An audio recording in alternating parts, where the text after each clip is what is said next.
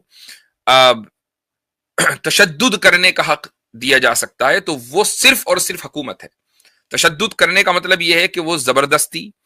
کسی شخص کو کہیں جانے سے روک سکتی ہے. حکومت زبردستی کسی شخص کو بلکہ اس کی آزادی پر پابندی لگا سکتی ہے, اس کو جیل میں ڈال سکتی ہے. یہاں تک کہ اگر کسی شخص کا جرم ثابت ہو جائے تو اس کو سزائے موت تک دے سکتی ہے. تو اگر حکومت کو آپ یہ اختیار دیتے ہیں سزائے موت دینے کا تو یہ اختیار بالکل جسٹیفائڈ ہے, چونکہ حکومت کا کام ہی ہے لا اینڈ آرڈر کو مینٹین کرنا. لیکن کچھ انسانوں کو آپ یہ نہیں کہہ سکتے کہ وہ کسی دوسرے انسان کے نقل مکانی کے اوپر قدغن لگائیں اور یہ کہیں کہ نہیں تم یہاں نہیں جا سکتے, وہاں نہیں جا سکتے, اسٹیج تک نہیں چڑھ سکتے, تم نے یہ کیا وہ کیا. یہ آپ کا کام نہیں ہے, یہ کسی گروہ کا کام نہیں ہے, کسی فرد کا کام نہیں ہے. میں سمجھتا ہوں کہ جس جماعت کا نام استعمال کیا گیا وہ جماعت کی جو سپریم لیڈرشپ ہے وہ اس سے خود متفق نہیں ہوگی, چونکہ میں ان کے مزاج سے واقف ہوں. تو اس تعلق سے میرا برادرانہ مشورہ ان تمام لوگوں کو ہوگا کہ بھائی آپ قانون کی پاسداری کریں, آپ قانون کے مطابق چلیں, اور اس طرح کے جو معاملات ہیں جو آئیڈیالوجیکل ہیں ان میں صرف اور صرف گفتگو کے ساتھ ہی مسئلے حل ہوتے ہیں. مسئلے تو پھر بھی حل نہیں ہوتے, لیکن کم سے کم حق واضح ہو جاتا ہے, باطل لوگوں کے سامنے آ جاتا ہے. اگر مان لیجئے یہ ڈیبیٹ ہو جاتی, چاہے وہ شکاگو میں ہوتی یا کولکتہ میں ہوتی یا آئندہ کسی دوسرے شہر میں جاوید اختر کی کسی لرنڈ مسلم سے, ایسا نہیں کہ کسی بھی آپ نے ٹی وی کے مولوی کو بٹھا کے بٹھا دیا 5000 مولوی کو اور اس سے ڈیبیٹ کر لی اور وہ ہوا ہی لوٹ لی. نہیں, باقاعدہ کسی لرنڈ اسکالر سے اگر آپ کی گفتگو ہو جائے تو دودھ کا دودھ پانی کا پانی ہو جائے گا, حق واضح ہو جائے گا, باطل دنیا کے سامنے آ جائے گا. لوگوں کو پتہ چل جائے گا کہ اردو کی چاشنی میں زہر نہیں بیچا جا سکتا, اردو کے لفافے میں آپ اندر الحاد کو فروخت نہیں کر سکتے. تو ظاہر ہے کہ اردو سے ایک خلق خدا محبت کرتی ہے, لیکن اگر اردو کے نام پر نوجوانوں کے ذہنوں کو آلودہ کیا جائے تو پھر اس کو کیسے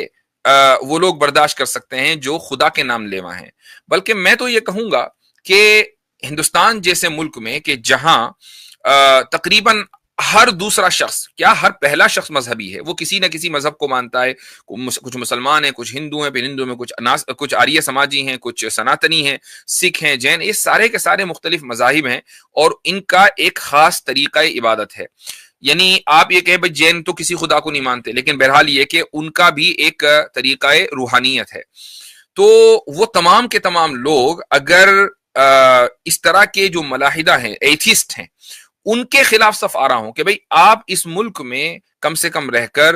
اپنی بات کو مہذب انداز میں تو رکھ سکتے ہیں, لیکن اگر آپ خدا, اور خدا سے مراد یہاں صرف وہ کانسیپٹ آف گاڈ نہیں ہے جس کو مسلمان مانتے ہیں, بلکہ تصور خدا, چاہے اس کو ہندوازم میں مانا جاتا ہو, کرسچینٹی میں مانا جاتا ہو, جوڈازم میں مانا جاتا ہو, وہ سکھزم میں مانا جاتا ہو, تصور خدا کے خلاف اگر آپ بولیں گے تو ہم تمام کے تمام اہل مذاہب اس معاملے میں متفق ہیں اور ہم آپ کے ساتھ ڈیبیٹ کریں گے اکیڈمک انوائرمنٹ میں. یوں ملک کا قانون ہر ایک کو اجازت دیتا ہے کہ وہ اپنی بات رکھے, لیکن اس کو اس بات کے لیے بھی اجازت نہیں دی جا سکتی کہ وہ جو چاہے بولے اور اپنی بات رکھ کے آگے بڑھ لے. نہیں, دوسرے کی بات بھی سننی ہے. اگر جاوید اختر مختلف لوگوں سے یعنی ٹی وی پر آ کر ڈیبیٹ کرتے ہیں اور اپنے آپ کو اتنا 30 مار خان سمجھتے ہیں, تو پھر اس طرح کے جو لرنڈ اسکالرز ہیں ان کے ساتھ بھی ایک ڈیبیٹ اکیڈمک انوائرمنٹ میں بنتی ہے. تو چاہے وہ کولکتہ جائیں اور چاہے وہ شکاگو آئیں, شکاگو میں نے سنا ہے ان کے بھائی یا بہن رہتے ہیں, تو ان کا غالباً یہاں کا سفر ہوتا رہتا ہے. میں یہاں موجود ہوں اور یہاں پر ہمارے یعنی